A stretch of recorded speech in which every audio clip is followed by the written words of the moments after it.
शेतकरी मित्रांनो नमस्कार. व्हिडिओमध्ये दिसणारा टोमॅटोचा प्लॉट 22 दिवसांचा असून या प्लॉटला डॉक्टर कृष्णचंद्रा यांचे इकोफंगी बी म्हणजेच बिव्हेरिया बॅसियाना या बेनिफिशियल बॅक्टेरियाची फवारणी करण्यात आलेली आहे. मित्रांनो, प्लॉटवर नाग अळी, थ्रिप्स, माइट्स, अळी कोणत्याही किडीचा प्रादुर्भाव दिसून येत नाही.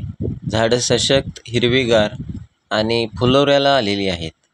तर मित्रांनो, तुमच्या इतर पिकांमध्ये सुद्धा उद्भवणारे थ्रिप्स, माइट्स, नागअळी, पांढरी माशी, फळं कुरतडणारी अळी, सर्व किडी व रोगांच्या नायनाटासाठी आपण ही इकोफंगी बी या मल्टिप्लाय होणाऱ्या 680 रुपयेच्या स्वर्गीय डॉक्टर कृष्णचंद्राद्वारा संशोधित इकोफंगी बी या जीवाणू मदर कल्चरचा उपयोग करावा.